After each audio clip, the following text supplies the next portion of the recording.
भगवते वासुदेवाय। ॐ नमो भगवते वासुदेवाय। ॐ नमो भगवते वासुदेवाय। ॐ अज्ञानतिमिरान्धस्य ज्ञानाञ्जनाशलाकया चक्षुरुन्मिलितं येन तस्मै श्रीगुरवे नमः। नमो विष्णुपादाय कृष्णप्रेष्ठाय भूतले श्रीमते भक्तिवेदान्त स्वामिन् इति नामिने। नमस्ते सारस्वती देवे गौरवाणी प्रचारिणे निर्विशेष शून्यवादी पाश्चात्यदेशतारिणे। जय श्री कृष्ण चैतन्य प्रभु नित्यानंद श्री अद्वैत गदाधर श्रीवासादि गौर भक्त वृंद। हरे कृष्ण कृष्ण कृष्ण हरे हरे, हरे Ram Ram Ram Hare Hare.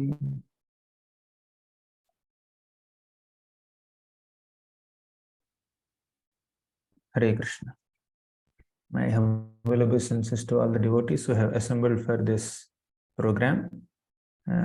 It's a great honor and privilege for me to speak on this beautiful topic of different ways of approaching Krishna as taught by Krishna himself in the Bhagavad Gita. In the 11th chapter of Bhagavad Gita, in the 55th shloka, last shloka, Krishna gives us 5 ways of approaching him. So we will try to meditate on these 5 ways, and we'll also discuss some examples, pastimes, stories that are connected to this beautiful shloka as per the request of the organizers of this program. I was asked to speak more stories and less philosophy. So we will discuss. Krishna says, after showing his gigantic Vishvarupa form, the universal form where everything in the entire universe is displayed at one place to Arjuna, Krishna finally concluded this whole darshan. He withdrew that darshan and he concluded saying that, Krishna, Arjuna, whether you want to see my Vishwarupa or Vishnurupa or Krishna Rupa, you need devotion. Only by having pure love and affection and devotion for me will you be able to see any form of mine. So then he started elaborating on Bhakti Yoga.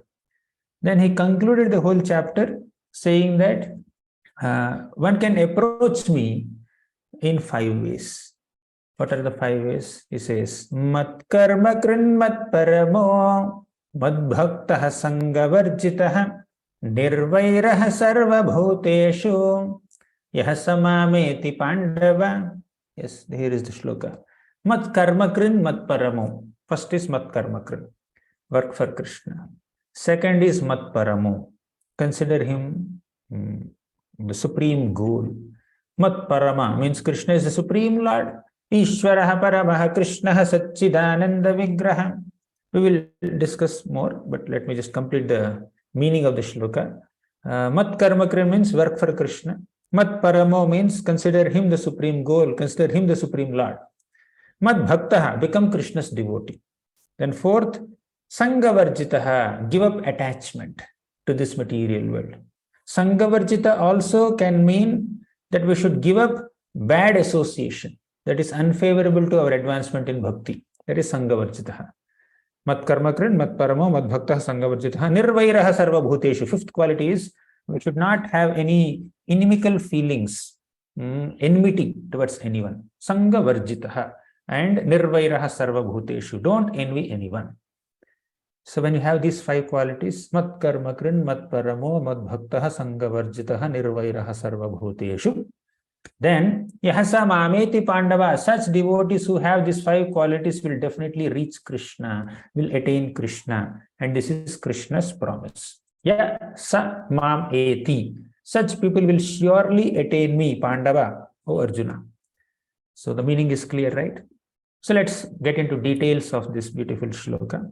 One by one, we'll discuss all the 5 aspects in greater detail, along with some beautiful examples from scriptures. Now, first point is mat karma krin. Mat means me, karma means work. Now, the word karma can have multiple meanings. One meaning is work. It could also mean reaction to your work. And it could also mean the whole chain of actions and reactions in the Gita context. But here it's very clear.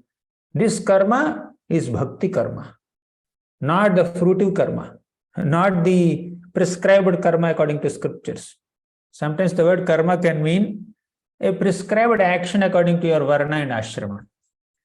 Sometimes the word karma can also mean a fruitive activity, means an activity that you perform to get a specific result, to enjoy it. Okay, so Krishna is not speaking about all those karmas. Krishna is speaking about mat karma, my work. What is Krishna's work? Krishna's work means Krishna's service. So you may pluck tulsi leaves and offer it to Krishna. That is working for Krishna. You may pluck some flowers and make a beautiful garland and offer it to Krishna. You may cook for Krishna, right? You may make a temple for Krishna. You can build Krishna's temple, right? So these are all Krishna's activities, Krishna karmas. Mat karma means one who works for me, one who does all actions to please me, whether it's eating or sleeping or cooking or anything else, building temples, work for me. So that is service, devotional service. When anyways, we have to do some activity to live in this material world. We cannot just sit idle in isolation and we'll just survive. It doesn't work. We have to work. Better work for Krishna.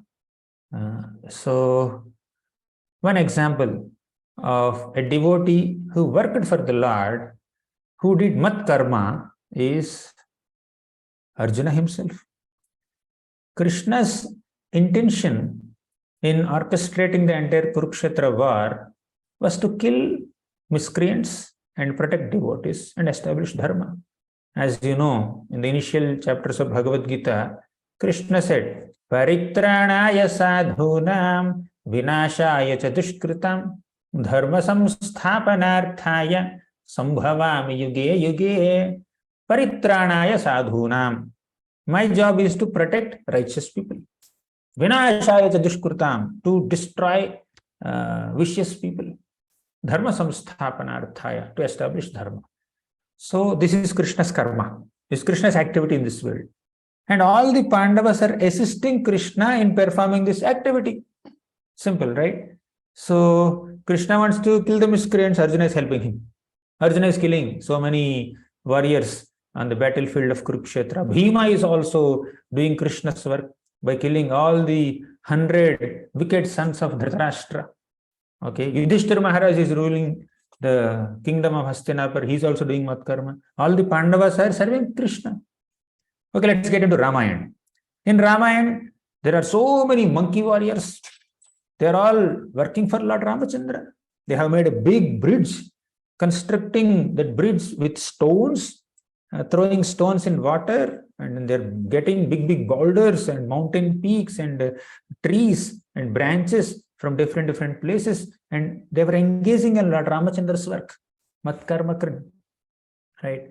So all the monkeys constructed a bridge, and the king of all the monkeys was Sugriva. He was also working for Lord Ramachandra. He was fighting with all the warriors of Ravana, Rakshasas, and he was doing work of Ramachandra. And amongst all these wonderful monkey soldiers, Vanara soldiers, the foremost was Hanumanji. Although Sugriva was the king of all the Vanaras, but it was Hanumanji who did maximum service to Lord Ramachandra and who is extremely dear to Lord Ramachandra, right? He was also doing mat karma krin.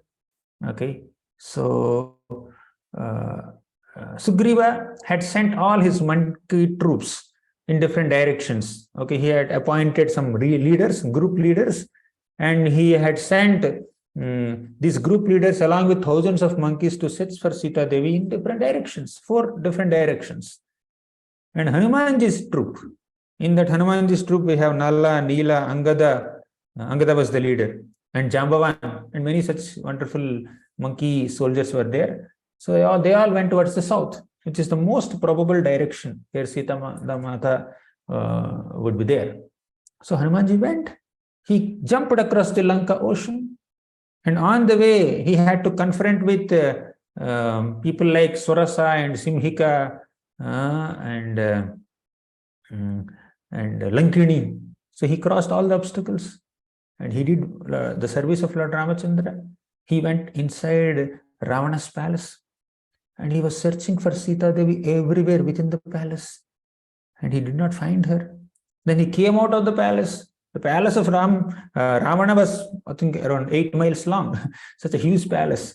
Within the palace, there was an airplane, that is Pushpaka Viman, that Ravana had stolen from Kuvera. So he did not find Sita anywhere. Then he came out, he started searching the gardens. He went to Ashoka Vatika, then he saw Sita Devi. And then Ravana came to threaten Sita Devi and then allure Sita Devi that he would be giving her the position of the foremost queen of Ravana, but she was not allured. And after Ravana went, Hanumanji came in front of Sita Devi, started speaking the pastimes of Lord Ramachandra, the glories of Lord Ramachandra. He was singing the names of Lord Ramachandra and consoled Sita Devi. Meanwhile, some Rakshasas came and attacked Hanumanji and arrested him and took him to Ravana's darbar, and by this killed several Rakshasas. Okay, and then Ravana had put fire on the tail of Hanumanji, and Hanumanji has burnt the whole Lanka, except Vibhishana's palace. He has burnt the whole Lanka. So, and he came back to our Ramachandra. He crossed the Lanka ocean again, back, and gave the good news to Ramachandra. And he said, Drishtva Sita Maya, found or seen Sita I. I have seen Mother Sita. He just gave that news to Lord Ramachandra, who was very anxious. Now, it's a very long story, Sundarakanda. I summarized in 1 or 2 minutes. But the point is, Hanumanji extended himself for the service of Lord Ramachandra so much. Mat karma krin. We may not be able to perform such great service like Hanumanji has done, but we are all little squirrels. We can do a little bit of service. While Hanumanji was bringing big boulders and mountain peaks from different places to construct the bridge across Lanka Ocean, a little squirrel came and started pushing some sand particles and pebbles so that Lord Ram's bridge could be made. And Ram is equally pleased with squirrel also. So different devotees will be able to render service to the Lord to different capacities. And that capacity is also bestowed by the Lord only. We don't need to compete with each other. We don't have to compete with other devotees. We have to cooperate with other devotees. We should not get into conflicts with other devotees. We should collaborate with other devotees. When that competition is gone and cooperation comes in, then we can together render service to the Lord to the best of our capacity. So, Mat Karma Krin means work for Krishna. Krishna did not say you have to do this particular work only. Somebody can work for Krishna by constructing a bridge, by bringing boulders. Somebody can work for Krishna by crossing oceans and finding Sita Devi and fighting with people. Somebody can just pluck some tulsi leaves and make a nice garland offer to Krishna. Somebody can cook for Krishna. Somebody can speak for Krishna. Somebody can write for Krishna. Somebody can do this or that. So there are hundreds and thousands of such services that we can do for Krishna. Somebody can make a big temple. Somebody can make a road to Krishna's temple, right? This is all Mat Karma Krin. And Hanumanji rendered that service to Lord Ramachandra. He worked for Lord Ramachandra in the right consciousness. Krishna is Bhava. So Mat Karma Krin is important. You have to perform service to Krishna. But what kind of service? And to what degree can you render service? That varies according to the time, place, circumstances, and the candidates involved, right? But the principle of service should continue. Mat karma krin. And when Hanumanji found Sita Devi and came and reported to Lord Ramachandra, you know what Ram said? Hanumanji, there are three types of servants. Uttama, Madhyama, Kanishta. Okay. So the lowest class, Kanishta, low class servant, third class servant, what does he do? Even if he has the ability, he becomes lethargic and he doesn't do the service properly. Then second class servant is one who just renders service, whatever is told to him, but he doesn't do anything extra. But first class servant is one who renders service which is already told to him, and he does little more than that also, understanding the heart and the mood of the master. So Hanumanji was sent to find Sita Devi. But Hanumanji found Sita. He also assessed the strength of the Rakshasa warriors. He also burned the Lanka city. He has also destroyed Ashoka Vatika. He created some terror and fear and in the hearts of all the Rakshasas and Ravana. He did much more than finding Sita Devi. Mat karma krin is work for Krishna, but you can work for Krishna understanding his mood more than what is just told. Okay, but one cannot immediately come to the platform of that first class, Uttama class servant by understanding the mood. At least whatever is told to us, let us do. At least come to the second class. Let's not be third class. Let's not become less than that. So, but the point is, first point that Krishna says is, you can approach me by working for me, right? Mat karma krin. So next is mat paramo. You remember the shloka, right? Mat karma krin mat paramo mad bhaktaha sangavarjitaha nirvairaha sarva bhuteshu yah samameti pandava. So mat karma krin is work for Krishna. Pandavas work for Krishna, Vanaras work for Krishna, Hanumanji work for Krishna. Like a businessman is there, he can continue his profession as long as he is not cheating anyone or beating anyone or looting anyone. The businessman continue his business by honest means with all integrity, and he can spend that money to contribute to the service of Krishna, to make a temple for Krishna. He can do anything, right? So like this, we can work for Krishna. This is called Krishna karma. That will save us from the law of karma. Okay, so Krishna karma is work for Krishna. That will save us from law of karma, means the whole entanglement in birth and death cycle. Second point is mat paramo. Consider Krishna the supreme goal. Understand Krishna as the supreme Lord. Parama means supreme. Mat parama means understanding the supremacy of Krishna. How Krishna is the supreme master, supreme proprietor, supreme well-wisher, supreme Lord, supreme personality of Godhead. That is mat paramo, one line, one understanding. Mat paramo can also mean my supreme goal is Krishna. Gatir bharta prabhus sakshi nivasaha saranam shuhrit. So Krishna is our supreme goal and our supreme Lord. So understand Krishna's supreme position. Krishna said in Bhagavad Gita, Mattaha parataram nanyat kinchidasti dhananjaya mai sarvamidam protam sutre maniganaiva. So Krishna says that I am the underlying foundation within, I am the foundation of the entire existence. So without me, nothing in this world can exist. So Krishna is clearly declaring in Bhagavad Gita his supreme position. He says, Mattaha parataram na anyat. There is no one superior to me. There is no one greater than me. Mattaha parataram na anyat kinchidasti dhananjaya. There is nothing superior to me. Mai sarvamitam protam sutre maniganaiva. Just like pearls which are strung on a string stay together only because of that string.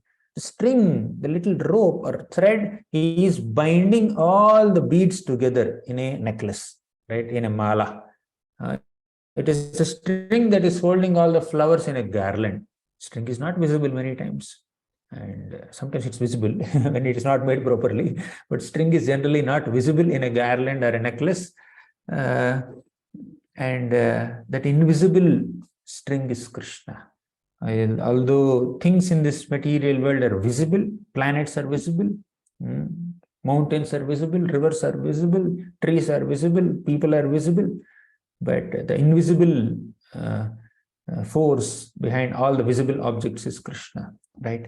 And Krishna further says, Aham sarvasya prabhavo mattah sarvam pravartate iti matva bhajante mam buddha bhava samanvitaha. Aham sarvasya prabhavo. So Krishna is all pervading. Mattah sarvam pravartate. He is the originator of everything. Krishna is the source of everything in the material world and in the spiritual world, right? Iti matva bhajante mam. Understand Krishna's supreme position. Understand Krishna's position as the supreme origin of everything in the entire creation, and worship him. Buddha bhava samanvitaha. This is second point, understanding Krishna as the supreme. So now we need to aim and also understand Krishna as the supreme goal. Attaining Krishna is the supreme goal. How can we attain Krishna at the end of our life? By making him the supreme goal of our life. I have been given this human life. I have to utilize this human life in such a way that I end up in the company of Krishna at the end of this life, right? So Krishna says, Antakale cha babeva smaran muktva kalevaram yah prayati samadbhavam yati nastyatra samshayah. Antakale cha mam eva. Those who remember Krishna only at the time of death will reach Krishna only, right? Because that is their goal. Why they will reach Krishna? Because they remembered Krishna at the time of death. Why did they remember Krishna at the time of death? Because throughout the life, they have been remembering Krishna. They have been serving Krishna. They are satatam kirtayanto mam yatantasya dridhavrata. They are constantly serving Krishna. Therefore, they are able to reach Krishna, right? Because they understood mat paramo, Krishna is my supreme goal.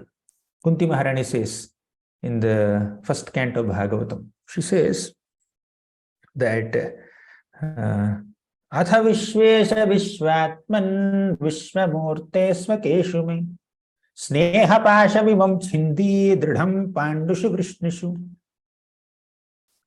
Krishna, please cut my family ties and other material attachments. We'll come to that little later. That is also, that third point is there. Fourth point is there in this shloka. But she says that without any deviation, let me just remember you only. Sneha pasha mimam chindi dridham pandushu vrishnishu. I have a strong bondage, family attachment with Vrishnis and Pandavas. Please cut that. Let me completely focus on you only. What is that? Tvayi menanya vishaya matir madhupate sakrit ratim udvahata dadha gange vaugham udanvati. Just like a river flows towards the ocean naturally, although there are hundreds of obstacles to the river, on the way there may be mountains, there may be trees, there may be many other obstacles, but somehow river finds its way to reach the ocean. Similarly, although there are so many obstacles of material attachments and distractions in this world, let my mind constantly think of you, my dear Lord. This is Kunti's prayer. And she's even considering the attachment or relationship she had with Pandus and Vrishnis as an obstacle. By the way, she never wanted to give up her relationship with Pandus and Vrishnis. So one should not think that to develop a relationship with Krishna, we should give up our relationship with family members and friends and society.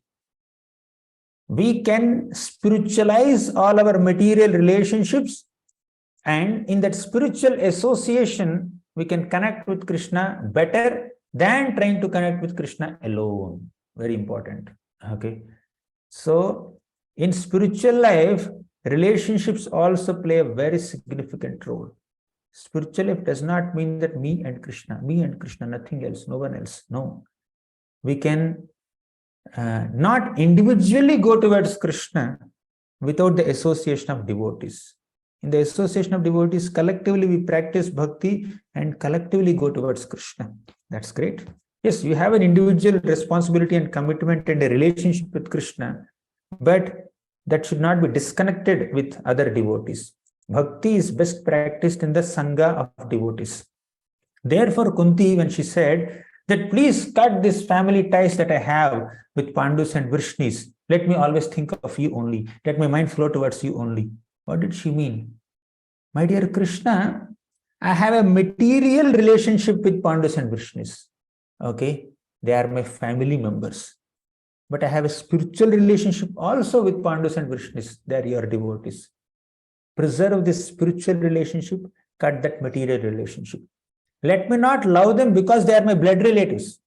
Let me love them because they are your devotees. Getting right? Love is common in both cases.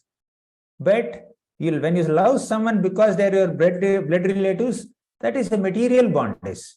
But when you love someone because they are children of God, that's a spiritual relationship. Therefore, renunciation, sannyasis are there, brahmacharis are there. So, renunciants, they shave their heads, they wear saffron cloth, they come out of the families. Not that they are not members of a family, they are members of a bigger family. They may apparently renounce one small family, but only to enter into a much bigger family of Vasudhaiva Kutumbam, where they consider every devotee of Krishna as their family member. I am a part of a bigger family, not just the smaller family, right? So a spiritualist is one who sees everyone as a servant of the Lord, as a child of God. Thus, on a spiritual plane, we are connected to each other, right? So coming back to Kunti's prayer, she's saying that Krishna, you are my goal. Mat Paramo, you are my supreme goal. Mat Paramo means considering Krishna as the supreme goal. Then we want one more example. Just like for Mat Karmakran, we have discussed several examples of Hanumanji, all the monkey warriors and squirrel, and who else? Pandavas. Similarly, for Mat Parama also we can have example of Kunti, Bhishma. Bhishma is another great example. So Bhishma was completely absorbed in Krishna's service. Even he took the side of Duryodhan in the Kurukshetra war, not that he is in alignment with the philosophy of Duryodhan, but it is Krishna who wanted him to be in that role. Why? Anyone who takes the side of adharma, however powerful and great and influential you may be, if you take the side of adharma, you have to be defeated. Krishna wanted to give this lesson to all of us. And he used Bhishma as an instrument. Bhishma, you are very powerful. You take the side of adharma, you be defeated by Arjuna, then people will get a lesson. Bhishma said, okay, fine. Okay, fine, my dear Lord, I'll do that. I'll take the side of Duryodhan and let me be killed by Arjuna, let me be defeated by Arjuna, then you make your point to the whole world that you should not take the side of adharma. Okay, I'll play my role. It is drama. His dharma was to enact this drama of standing opposite to Krishna and fighting against Krishna and his devotees. But at heart, he's always with Krishna and his devotees, right? So when Bhishma was lying on the bed of roses, not roses, arrows, sorry, when he was lying on the bed of arrows, Krishna came. Krishna came. If Bhishma was really wicked, he's really adharmic, why would Krishna come when Bhishma was departing? So when Krishna came in front of Bhishma, who was lying on the bed of arrows, Krishna brought the Pandavas also, and then Bhishma was speaking to Pandavas, and then he said, Esha vai Bhagavan Sakshat Adyo Narayana Puman. This person who is standing here as your cousin, as your maternal cousin or whatever you may call, this person, Krishna, who is standing here, he is Adyo Narayana Puman. Esha vai Bhagavan Sakshat. He is directly the Supreme Lord. And Adyo Narayana Puman. He is the Adi Narayana. He is the origin of entire creation. So he is not an ordinary person. And he is the object of my life. Whatever I did in my life, is only to please him. And now I'm giving up my life only to reach him. This is what Bhishma said. So Bhishma considered Krishna as his goal, and pleasing Krishna and serving Krishna as the purpose of his life. That's how a devotee is supposed to think. So we discussed 2 points. Mat karma krun, work for Krishna. Mat paramo means understand Krishna's supreme position and understand that Krishna is your supreme goal. 2 points. Mat karma krun, mat paramo. Then let's get into the 3rd point. That is mat bhaktaha, become my devotee. Krishna says in the next line, Krishna says, become my devotee. What does it mean to become a devotee of Krishna? Simple. Perform all the prescribed activities of a devotee. What are they? Shravanam, Kirtanam, Vishnoha Smaranam, Padasevanam, Archanam, Vandanam, Dasyam, Sakhyam, Atmanivedanam. These are the 9 processes of bhakti. Shravanam means hearing about Krishna. Kirtanam means chanting Krishna's names or singing his glories or glorifying him. What we are doing is also Kirtanam. We are discussing Krishna's glories, that is Kirtanam. Right? Smaranam, always remembering him. Pada Sevanam, serving his lotus feet. Vandanam, offering prayers. Archanam, offering worship. So these are various activities that devotees do. When you do these activities, you are called a devotee. Mad bhaktaha, become my devotee. Krishna said before also, Manmana bhava mad bhakto, madhya jimam namaskuru. Manmana, always think of me. Bhava mad bhakto, become a devotee. Mad bhakta, he is repeating again in this shloka also. Become my devotee. By doing Sravanam, Kirtanam, Smaranam, etc., you will become a devotee. Who said this shloka? Who said what a devotee is supposed to do? That is Prahlad Maharaj. Prahlad Maharaj went in front of Hiranyakashipu, and Hiranyakashipu asked him, okay, please tell me what you have learned from your guru. Prahlad said, Sravanam, Kirtanam, Vishnoha Smaranam, Padasevanam. I have learned from my guru that we have to hear about Krishna, chant Krishna's names and remember Krishna, etc., etc. Right? So Prahlad Maharaj is the best example of what he's speaking. He would always think of Krishna, and he's specifically an example of Smaranam. He's always thinking about Krishna, he's always remembering Krishna and performing his service at his level, right? So that's very important. There are so many such wonderful devotees like Draupadi, Sudama. Sudama is a great devotee. Gajendra, he became a devotee. So like that, there are examples of hundreds of such devotees who have dedicated their entire lives for Krishna's service. Mad bhaktaha. Okay.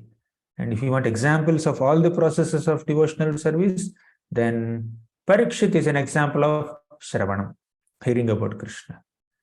Sukadeva Goswami is an example of Kirtanam, glorifying Krishna. Prahlad is an example of Smaranam. Lakshmi Devi is an example of Padasevanam. Shravanam, Kirtanam, Vishnoha Smaranam, Padasevanam. Archanam, Pruthu Maharaj is a wonderful example of Archana, worshipping the Lord. Okay, Archanam. Dasyam. Hanumanji, we just discussed, he acted in the mood of a servant of Lord Ramachandra and rendered service. Vandanam, offering prayers. Akrura is a very wonderful example of Vandanam. Archanam, Vandanam, Dasyam. Dasyam, Hanumanji. Sakhyam, Arjuna is a great friend of Krishna. Sakhyam, Atmanivedanam, completely dedicating oneself. That is Bali Maharaj. And anyone who has done everything, all the 9 processes of bhakti, that is Ambarish Maharaj. Shravanam, Kirtanam, Smaranam, Padasevanam, Archanam, Vandanam, Dasyam, Sakhyam, Atmanivedanam. All 9 are done by Ambarish Maharaj. So this is the way of becoming a devotee. Either you do one of them, or some of them, or all of them. You are called a devotee, right? So whether you take in MCQ A or B or C or all the above, you will get the same. You will be called as a devotee. So no MCQ test is like this. Okay. So A is also correct, B is also correct, all the above is also correct, like that. So anyone can stick to one limb of bhakti or all limbs of bhakti. So this is called Ekanga Bhakti or Anekanga Bhakti. Ekanga Bhakti means performing one particular limb of bhakti like Sravanam or Kirtanam perfectly, Anekanga bhakti means doing multiple limbs of bhakti, like Shravanam also, Kirtanam also, Varchana also, Vandanam also, like that. Okay, so that is Mad Bhakta. Then fourth point. So first point is Mat Karma Krin, work for Krishna. Second, Mat Paramo, make Krishna your goal and understand Krishna's supreme position. Mad Bhakta, become Krishna's devotee. We have seen so many examples for this. Fourth is Sangha Varjitaha, be detached. Sangha means attachment. Okay, association. Varjitaha means be detached.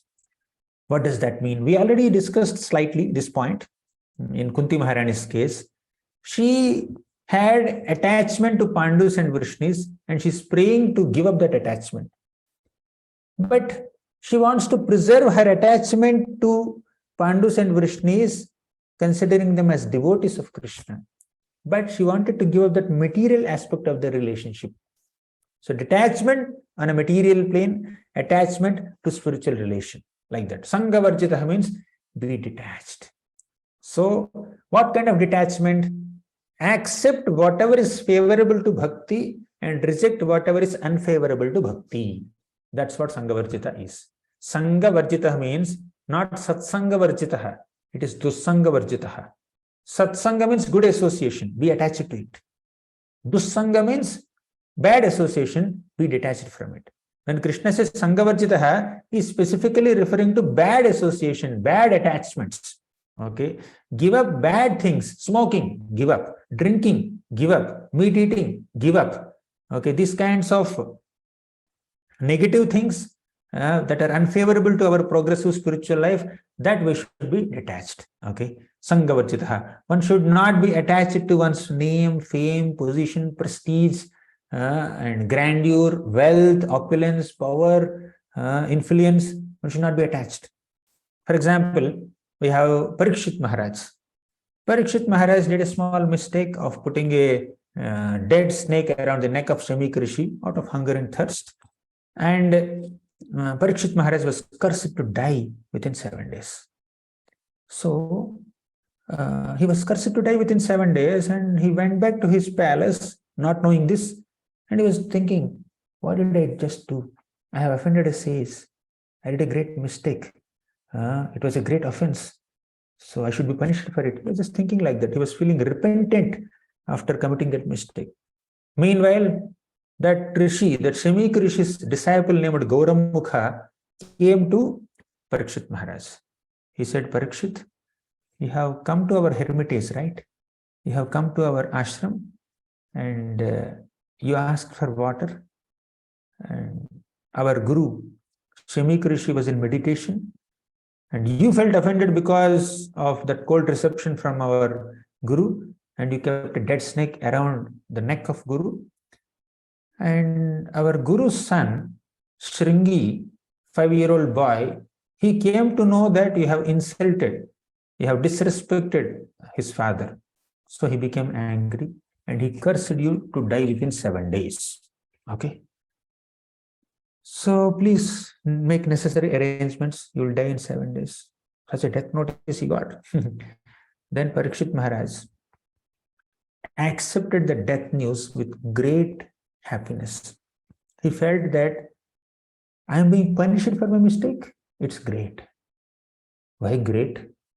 Actually, when you do a mistake, you expect punishment.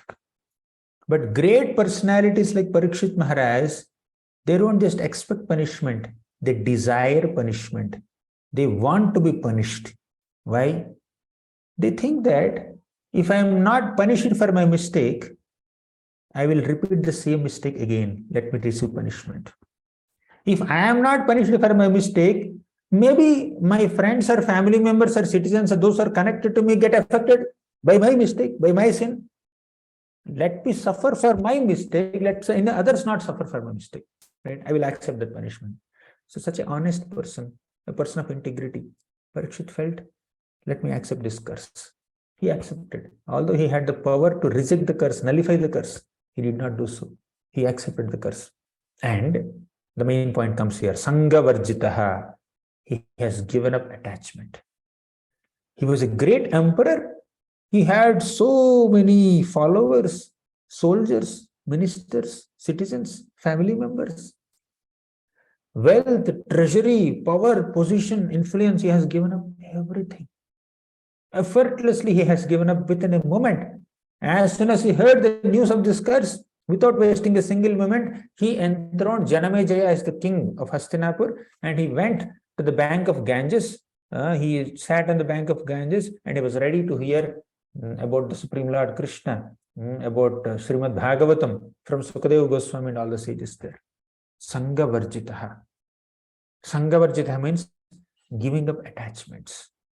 Okay, effortlessly giving up attachments. It's not that easy, but by seeing the examples of these great souls, we have to cultivate it. Same thing. Before Parikshit retired, his grandfathers retired. So when Krishna disappeared from this planet, then Pandavas came to know that. And they understood that Krishna appeared on this planet to do dushta section and sister rakshan, means to protect the virtuous and to punish the vicious. We also came to this earth to assist him in this endeavor. Now Krishna completed his task, his mission. So our mission is also completed. Let us give up. So they enthroned Parikshit Maharaj and Sangha Varjitaha. They have given up everything and they came out of their kingdom. They went on the path of liberation. So we have several great kings like Yudhishthir Maharaj, all the Pandavas, Parikshit Maharaj himself, Dhruva Maharaj, Uttanapad Maharaj, Ambarish Maharaj, then Prithu Maharaj, Bharat Maharaj, like that, so many great emperors of this planet. They have given up all Sangha, all attachments towards their family, empires, position, prestige, soldiers, wealth, treasury, military force, everything they have given up to completely, exclusively take shelter of Krishna. And were they so attached when they were ruling? No. They were ruling as a responsibility. It is the Lord, it is Krishna who has kept me in this position. Let me sit in this position as a king and take care of my citizens like a loving father and do my service as long as Krishna wants me to do. I am a representative of Krishna, not a replacement for Krishna. So they did that service. They ruled with responsibility and they retired with detachment. So the spirit of detachment is there whether they are ruling or renouncing. Okay, Prabhupada simply says, just because you gave up a palace and entered a forest, that does not mean you're a renunciant. Palace doesn't belong to you. Forest also doesn't belong to you. Where is renunciation? Renunciation means giving up what you possess. You don't possess anything. What we possess is our false ego. If we give up that false ego, if we give up our attachment to false ego, our egoistic conceptions, that is real renunciation. That is real Sangha Varjitaha. Sangha Varjitaha means give up attachment. Don't be attached. You may be very famous. That fame is temporary. You may be very beautiful. That beauty is temporary. People can become old. They can get white hairs. Right? And you may have a lot of wealth. Don't be attached to it because wealth is temporary. Right? Everything that we have, everything material that we have is temporary. The only permanent wealth that we have is our love for Krishna, is our bhakti for the Lord. Okay, is our service that we have done, the sincere service that we have done to so many Vaishnavas that will give us profuse amount of blessings. The strength that we derive in bhakti comes from the blessings of devotees. When we sincerely render service to devotees, whether they know that we have done that service or not, whether we know that they are pleased or not, we get blessings, right? So just engage yourself in serving as many Vaishnavas as possible to the best of your ability, and that will shower a rain of blessings upon you, and with the strength of those blessings, you survive in devotional service, devotional life. Don't be attached to anything else. Be attached to the blessings. Be attached to the opportunities to render service. Be attached to the holy name of Krishna. Be attached to Srimad Bhagavatam. Be attached to your own love and devotion for Krishna. These are all favorable attachments. Give up unfavorable attachments. So Sangavarjitaha means that. So we have seen several examples of devotees who have given up Sangha. Now, last element, fifth one. So we have seen four till now. Mat karma trin means work for Krishna, service to Krishna. Mat paramo, consider Krishna the supreme master, supreme person, and supreme goal. Mat paramo. Mat bhaktaha, become my devotee. Sangha varjitaha, give up attachment. Okay. Give up unfavorable attachments. Don't give up Vaishnava Sangha. Okay. Sangha varjitaha is not Vaishnava Sangha varjitaha. It is Dussanga varjitaha. Then fifth is Nirvairaha, Sarva Bhuteshu. Don't envy anyone. Vairaha means enmity. Nirvairaha means no enmity.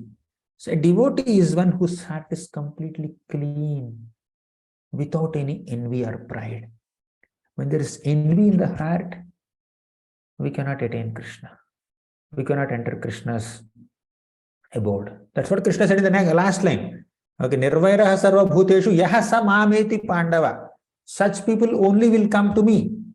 Okay, when you are envious, you cannot come to Krishna. Only when you are non-envious, you can go to Krishna. Don't hate anyone, including those who hate you. Prahalad never hated Hiranyakashipu, although Hiranyakashipu tried to kill Prahalad. You want one more example? Yudhishthira Maharaj never hated Duryodhan, although Duryodhan always hated Yudhishthira Maharaj. Right?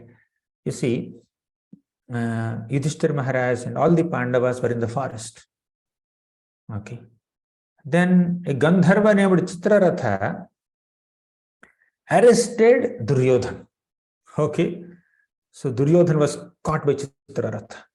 So Bhima, Arjuna, Nakula, Sahadeva, they were all there. Actually, especially Bhima was happy that we could not punish this fellow. Who is that? Duryodhan. At least Chitraratha is punishing him. Chitraratha is Arjuna's friend. But you know what our Yudhishthir said? Yudhishthir told Bhima, Arjuna, we have to protect. We must protect this Duryodhan. Because he's our brother. He's our cousin. How can we just neglect him? Just like a Gandharva is coming and attacking somebody in Kuru dynasty, we have to protect. We may have some internal conflicts, but we are one. We are 105 brothers. Duryodhan never thought that they are 105 brothers. He always thought these 5 are separate and we 100 are separate. We belong to the same Kuru dynasty. If Gandharvas are attacking us, we have to protect our person. See, Nirvairaha. This is the dharmic heart of a person like Yudhishthira Maharaj. He doesn't hate. Even if people hate him, he doesn't hate them. He's called Ajata Shatru. So we may fight against sinners. We may confront them. We may punish them, but we should not hate them. How can you punish someone without hating? That's bhakti. So bhakti means you hate the sin in a person, you hate the sinful tendencies in a person, but the tendencies are temporary. The sinful tendency in a person is temporary.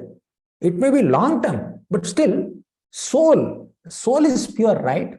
The soul is completely pure and as a part of Krishna, as an amsha of Krishna. The soul in itself, in its purest state of existence, has no envy, has no impurities. Just like there is golden ring. Okay. So 50,000 rupees or 1 lakh rupees, very diamond-studded golden ring is there. It just fell in gutter, in Suez, thick Suez, black Suez. Okay. So will you pick it up or not? If your handkerchief falls, if your mask, COVID mask falls in gutter, you will not pick it up. 5 rupees, 10 rupees, okay, just leave it. Okay. But if 1 lakh rupee golden ring falls in gutter, you will pick it up. You will put your hand in the gutter and then pick it up because it's very expensive, right? And another reason, if you see, is that when mask enters this gutter, it contacts, it gets contaminated by that gutter. Even if you take out and then wash it also, it's not that pleasant to put it again on your nose, on your mouth, okay? But if it is golden ring, although it gets contamination on top of it, the gold or the diamond doesn't react with the gutter. It just doesn't allow it to enter it. So you just take it out, wash it with soap if you want. Then it's back to normal. The gold quality is not lost. It's an example. Don't overstress this analogy so much. But the point is that although the soul, which is completely pure, falls into the gutter of this material existence, the soul's innate purity is not lost. The soul's purity is covered by the contamination of material qualities in the material world, but the soul's innate purity is not lost. Just like gold, its shine may be invisible when the gutter is covering it.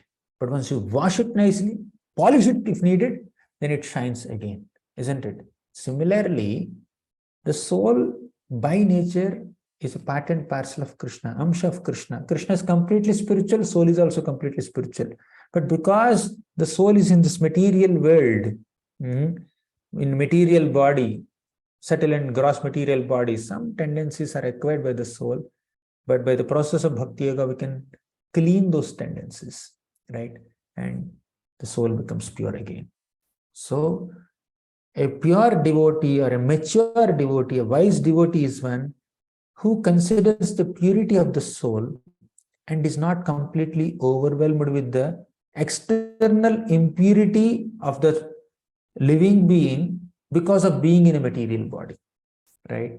So they hate the sinful tendencies, but they don't hate the person who is having the sinful tendencies. Person is pure, right? So those who become victims of hate are deprived of love. But those who love despite other people hate them are actually objects of Krishna's love. They become objects of Krishna's love. The heaviest thing to hold is hate, grudge, negativity, envy towards others. So that envy is actually self-envy. So therefore Krishna says, Nirvairaha sarva bhuteshu, don't envy anybody. Don't envy anyone. Daksha envied Shiva. Shiva never envied Daksha. We have examples of several great devotees who never hated or envied anybody, even if they hated them, right? So that is the potency of a pure devotee. And when we have these 5 qualities, mat karma krin, mat paramo, mat bhaktaha, sangavarjitaha, nirvairaha sarva bhuteshu. Mat karma krin means always performing work for Krishna. Mat paramo, considering Krishna as the supreme personality and supreme goal of life. Mad bhaktaha, becoming his devotee. Sangavarjitaha, giving up unfavorable material attachments. Nirvairaha sarva bhuteshu, being non-envious towards anyone. We should not envy anyone. Then say hasamameti pandava. Such people can easily reach Krishna. If you want to reach Krishna, let's do these 5 things. These are the 5 ways of approaching Krishna. Thank you very much. Srimad Bhagavad Gita ki jai, Srila Prabhupada ki jai. Hare Krishna. Any questions or comments? Hare Krishna, Your Grace. Thank you so much for the wonderful discourse. And all these inputs which we have shared are definitely going to be very useful for all of us to further realize our constitutional position as Jivas. Thank you once again, Your Grace. So we can take some questions from the audience. So Prabhus and Matajis, kindly unmute yourself if you have any questions or chat in directed to Prabhuji. So we have one question in the chat. Hare Krishna Prabhu, how to love people that hate us? Now, you may not immediately love them. Love is not so natural. Love doesn't just come out so naturally in us, especially when they trouble us in some way. But we need to see the positive side of the person. We need to see, ultimately, the person is a soul, is an amsha of Krishna. Mamayivamsho jiva loke jiva bhutaha sanatanaha. Every soul is a part of Krishna, amsha of Krishna, spiritual in nature. So even if they have certain bad tendencies and bad qualities, You may have to confront with them, you may have to punish them, you may have to speak against them, do all that. Okay, do all that if that is necessary and if you are supposed to do all that, but see the positive side of the person.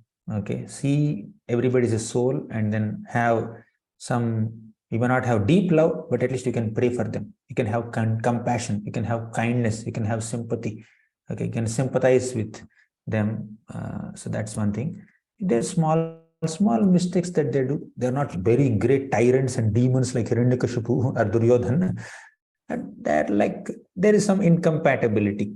We have certain nature as a person, they have certain nature as person. They may be a little aggressive or outspoken or talkative. You may not like it so much. There are some small incompatibilities and chemistry mismatch. Okay, then you may choose to stay away from that person a little bit, right? However, don't hate the person. If they're causing you inconvenience, you can tell them, communicate. Hey, don't do this, okay? It troubles me. Or if you can't communicate, you can escalate the matter to someone else who can make a difference and communicate to them properly. So do the needful, okay? But don't hate. Don't hold any grudge or envy or negativity towards the person. So that we need to take care for our own self. When we envy another person, when we hate another person, when we have negativity towards another person, it's our problem, not their problem, right? So it kills our peace. It agitates us. It troubles us. So for our own sake, for our own peaceful performance of devotional service to Krishna, let's not hold something which Krishna becomes displeased. That is envy towards others, hatred towards others. So you may not have great love and affection for a person who is envious. Okay, you may confront with them, but don't hate the soul. I hope this makes sense. Thank you, Prabhu. We have one Mataji who has raised her hand. Radhi Mataji, kindly unmute yourself and raise your question.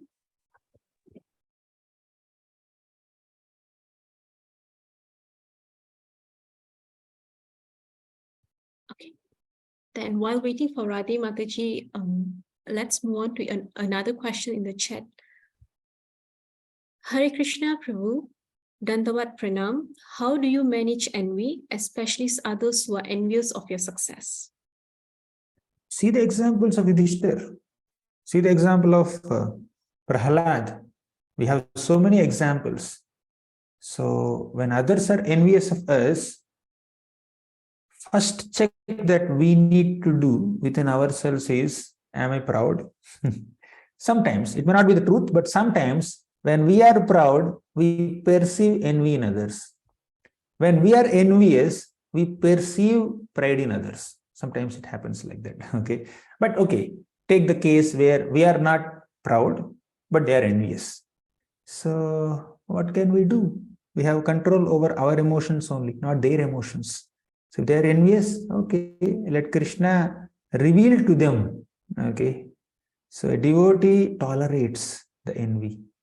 But if their envy is not just a feeling, if the envy becomes an action and that action of theirs troubles us, then we have to take an action.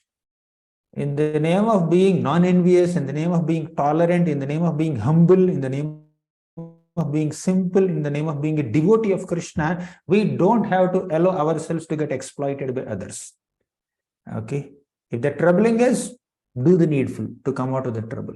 Do the needful to teach them a lesson also, if that is needed. But don't envy them. Make sense? Next, I see Nikhil and Smita. Could you please unmute yourself and raise your question? Hare Krishna Prabhuji. Thank you so much for wonderful session. Dandavat Pranam. Prabhu, my question is that while we are in KC, we tend to always think that Krishna is there in the background and he has his master plan, which is getting executed for us.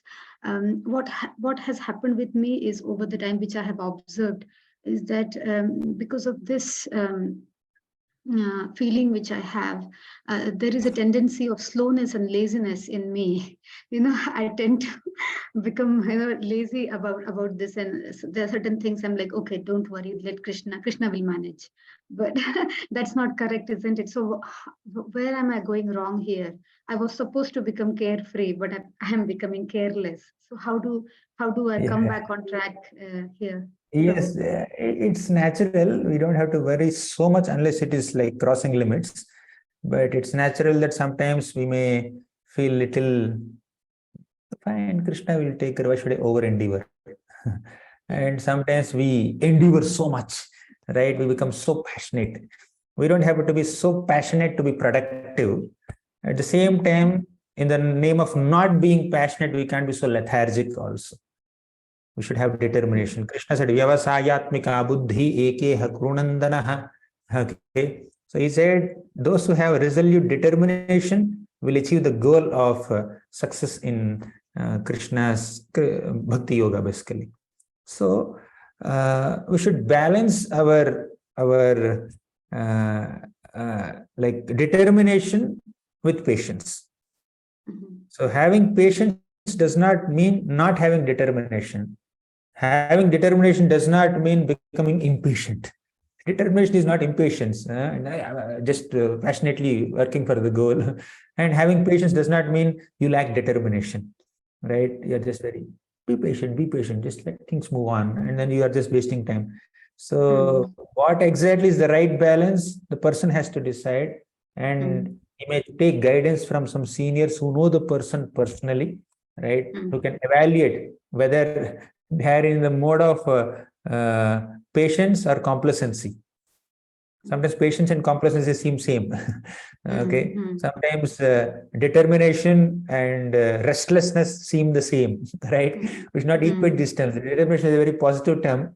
Okay, if that is becoming restlessness and then getting too heavily passionate, we have to control. Sometimes devotees are too enthusiastic. They work so hard, 16 hours, 18 hours. My God, they compromise on their sleep and then eating. Once I was like too passionate, just working, serving so much. He said, Prabhu, better to serve mediumly for a long time than serving like too much for a short time.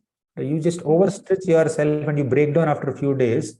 Then your health will break down. Then you won't be able to serve for a long run. Just have some breaks. So we need to understand that importance. Of course, a person also has a nature, innate nature is there. Some devotees, if they get little break, they can't tolerate. They have to do something. Some people, the service becomes little too much. Also, they become little off. It's getting too much beyond my schedule. So we should also understand the person's capacity. Like we can't give one instruction to everybody. Okay. Some people, when they become sick, they just lie down, no activity at all. Some people, when they're sick, I'm just sleeping whole day. I need some engagement. They will sleep while reading the book. Okay.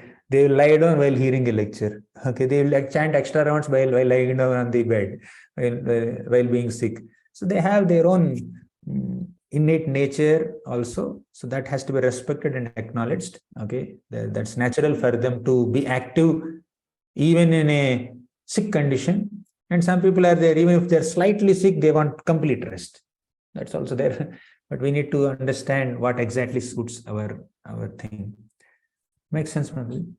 Yes, Prabhu. Thank you so much. It was really helpful. Hare Krishna. Thank you, Prabhu. As we are short of time today, we will not be taking any further questions from the audience. However, we have taken note of all your questions and it will be responded to you via our WhatsApp group chat. So thank you, Your Grace. With that, we have come to an end for today's session. Hare Krishna, Prabhus and Matajis, thank you so much for joining us today, and we will see you again next week with a different topic.